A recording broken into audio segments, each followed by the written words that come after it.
Hello everyone, welcome to SamZone। আজকে ask Sam এবং আমরা আউটডোরে আছি, তবে আসলে অন্য একটা উদ্দেশ্যে বাইরে আসা হয়েছিল। আমাদের একটা ভিডিও শ্যুট ছিল এবং ওই শ্যুট টুট করে ওর ফাঁকে আর কি চিন্তা করলাম আস্ক স্যামটা করে ফেলি, কারণ স্টুডিওতে গিয়ে আজকে মনে হয় না যে আর শ্যুট করার কোনো সুযোগ হবে। ইভেন আমি জানিও না এই ভিডিওটা আমি সঠিক টাইমে আসলে আপলোড করতে পারবো কি না, কারণ অলমোস্ট এখন বাজে 3টা, আমার কাজ অনেক বাকি আছে।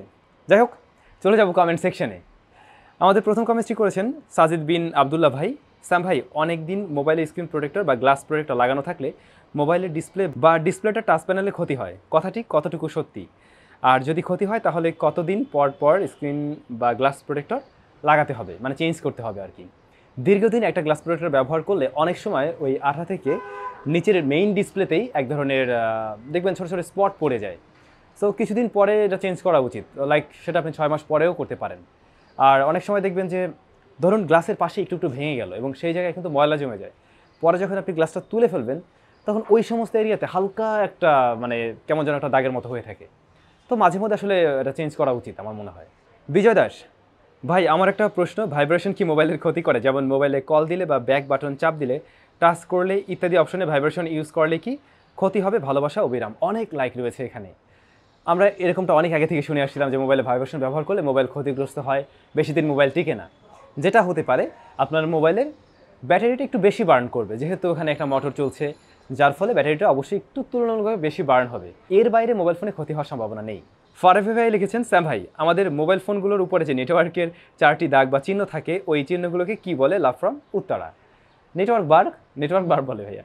ভাই ব্রাদার, আমরা কমেন্টসের মাঝামাঝি আছি, কিন্তু দুঃখিত এই মুহূর্তে আমাকে একটু ভিতরে চলে যেতে হচ্ছে, কারণ আমার ডাক পড়লো এখানে নাকি আবার আমার একটু এখন শ্যুট করতে হবে, দেন আমি আবার ফিরে আসছি।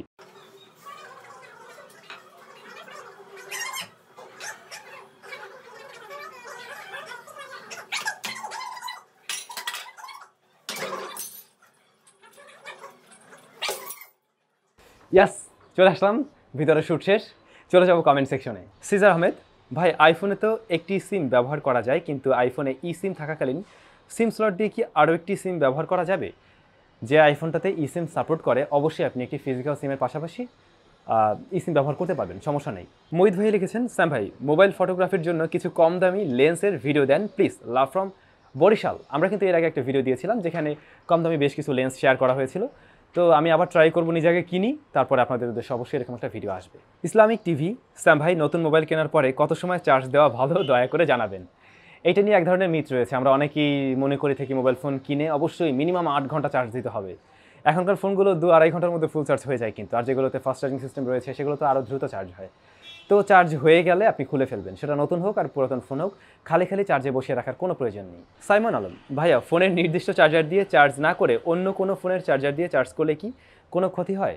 এটা না করা ভালো। ফোনের সাথে যে নির্দিষ্ট চার্জারটি রয়েছে সেটা কিন্তু ওইভাবে পরিমাপ করেই দেওয়া হয়েছিল, লাইক আপনার ফোনটা সাপোর্ট করে যেমন ঠিক তেমনি ওয়াট ওখানে দেওয়া হয়েছে। এখন অন্য একটা চার্জার আপনি ব্যবহার করলেন যেটাতে অনেক বেশি ওয়াট, সেটা হয়তো ম্যাচ করতে একটু সমস্যা হবে, হয়তো চার্জ হচ্ছে ঠিকই, কিন্তু কন্টিনিউয়াসলি এটা দিয়ে চার্জ দেওয়াটা উচিত না। তালপাতা band, Redmi note 11 pro full review দেন, লাভ ইউ স্যাম ভাই। এই কমেন্টসটি অনেকেই করেছেন, আমি ওটা ব্যবহার করছি। আপনারা সবাই বলছেন ভাই দ্রুত রিভিউ দেন। আসলে যত দিন আমাকে সময় দেবেন, আমি ব্যবহার করা যত বেশি সময় পাবো এই ফোন সম্বন্ধে আমি তত বেশি জানতে পারবো, রাইট? সো আর কয়েকটি দিন ব্যবহার করে এর ফুল রিভিউ আমি দিচ্ছি। বুরাক ভাই জানতে চেয়েছেন ওয়াইফাই কানেক্ট কী হয়? মূলত ওই যে জিও ফোন নিয়ে আমরা একটা রিভিউ দিয়েছিলাম, তো ওইটাতে ওয়াইফাই কানেক্ট হয় কিনা? হ্যাঁ, ওয়াইফাই কানেক্ট করা যাবে। তারিক আজাদ ভাই, ভাইয়া আপনার পিসি নিয়ে একটা ভিডিও চাই।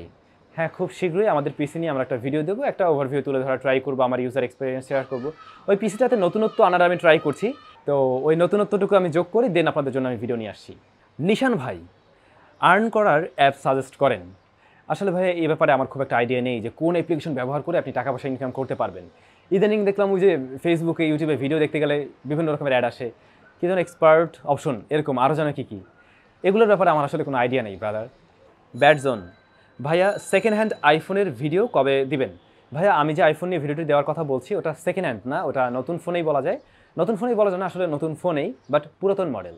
ওটা নিয়ে আমরা মনে হয় আগামীকাল বা পরশুর মধ্যে ভিডিও দেবো। এমডি হাবিব খান ভাই, আপনার দোকান কোথায়?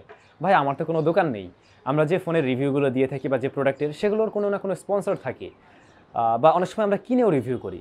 এর মানে এই না যে আমার নিজস্ব কোনো দোকান রয়েছে। এমডি শাকিব ইসলাম ভাইজান, টাইটানিক মোবাইল নিয়ে একটু আলোচনা করলে ভালো হতো। ভাই টাইটানিক নামে কোন ফোন আছে বা আসলে আমার জানা নেই, আমি কোনোদিন হাত দিয়ে ধরেও দেখিনি, আর ওই ফোনে কী কী রয়েছে কেমন কী সেটাও আমার আইডিয়া নেই। তবে যদি হাতে পেয়ে যাই আমি ট্রাই করবো কাভার করার জন্য।